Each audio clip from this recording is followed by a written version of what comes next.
August 29th, 2024. Gundam Breaker 4 is released. Now, I did play the network test about a month or two back, but despite my enjoyment with the game, I was still on the ropes about buying it. I liked the game, but I just wasn't sure if it was worth paying $60+ for it. Maybe $40. But that's just a me thing. Anyway, a few months ago, I actually took out a few Benjamins out from the bank to give to my dad so we can split the car insurance for the remainder of the year.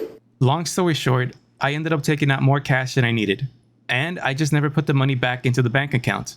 And me not being a big spender, I actually held on to the money for quite a while. Fast forward to August 29th, and I think to myself that maybe it'll be okay if I spend some money on a brand new video game. I already have the money out in cash. And with my GPO 2 days basically being over, I figured that although I may still feel like Gundam Breaker 4 is not worth full price, at the very least I can still make a few videos with it for my channel, all the while still having fun in the process. So I take out a $100 bill from my safe and go to the nearest GameStop to buy a physical copy of the game. Remember this for the remainder of the video. I do not want a digital copy. I want a physical copy of the game, and I want to pay for it in cash. I get there and ask the girl to register if she has a copy of the game. She says yes, and all seems good. There was a little awkwardness coming from the girl, which is not too uncommon for nerdy looking girls. Or maybe they just don't like me. Then again, describing someone working at GameStop to be a little awkward isn't saying much, since GameStop pretty much always feels awkward.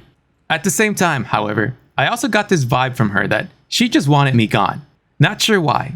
Maybe because I almost never go to GameStop, and that meant that she had never seen me before. Which didn't bother me too much since I also wanted to leave as soon as possible. I don't think anyone really likes stepping foot inside a GameStop after all. Or maybe it was almost time for her lunch break and she just needed me gone so she could clock out. Right as I'm about to take out my wallet to pay, she does what every annoying GameStop employee does and asks if I would like to purchase the warranty for the game. I politely say no, after which she suddenly became a little colder towards me. She gives me the final price and I take out my $100 bill to pay for a $66 game. That's when she immediately tells me that she can't break 100. I stop and look at her. It's a $66 game. That's about $33 in change. It's not like I'm paying for a $10 or $20 game with the 100. Without so much as a glance towards me, she just says that she doesn't have enough because she already gave away most of her change. Now, the easy solution here would have been to just use my debit card. But this is GameStop, and I kind of felt like she was being difficult just to be difficult. So I ask her if she's sure. She doubles down, and so I say, okay, bye.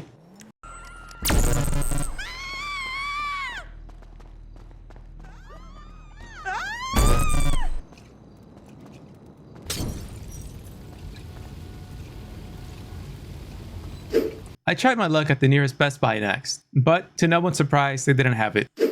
Now, at this point, I had originally decided to conclude that it just wasn't meant to be.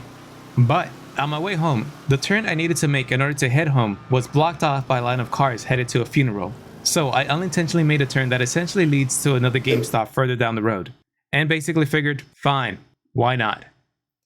I get to the second GameStop and ask if they have a copy. They literally tell me that they just sold the last copy 2 minutes before I walked in. The two workers at the register, a boy and a girl, then do their annoying GameStop routine and ask if I would like them to place an order for me. I say no thanks and walk out.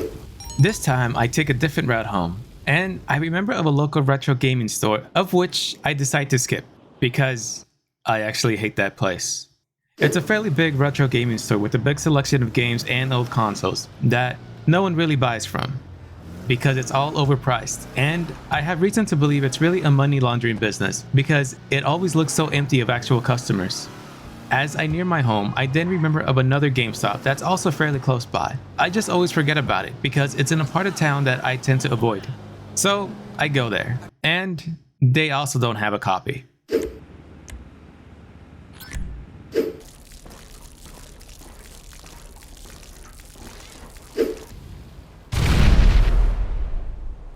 So I go home and shower to get that GameStop stench off me. Seriously, 1 GameStop in a day is already bad enough, but 3? Now that's a serious health concern. And for most of the day, I conclude that once again, it's just not meant to be. Life goes on and I save myself from spending $60. Until later on in the day, when I finish my work and decide to give it another try. This time, I call the GameStop that's in a neighboring city to see if they have a copy for the PlayStation 5.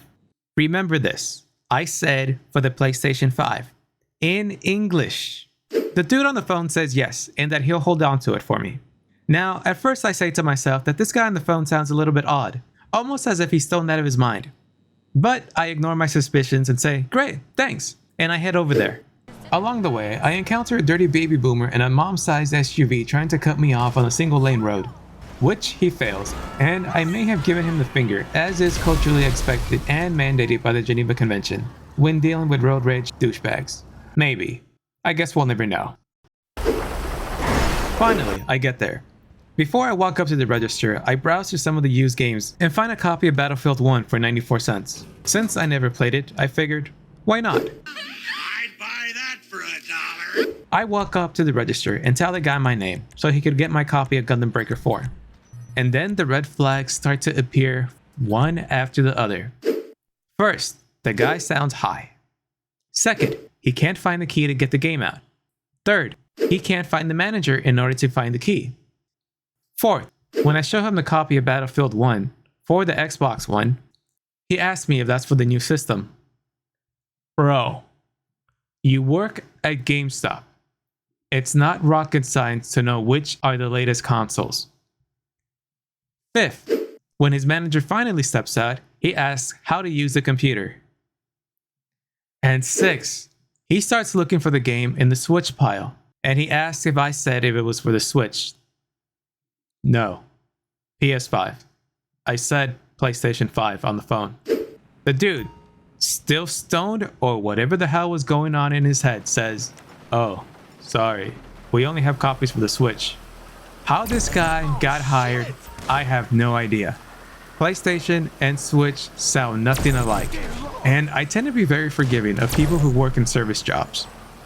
And then his manager does another annoying GameStop thing by saying, "Next time it's best if you pre-order the game with us to make sure we have enough copies." To which I say, no. I am religiously and scientifically, if that's a thing, against pre-ordering any game, especially with GameStop. They both say sorry and tell me to have a good day. I roll my eyes and walk out without another word. Maybe. I may have said something. Maybe. And may have shown him a finger. Maybe. Not sure which finger. Again, I guess we'll never know. What we do know is that 4 GameStops in a day, or even in a month, is way too many.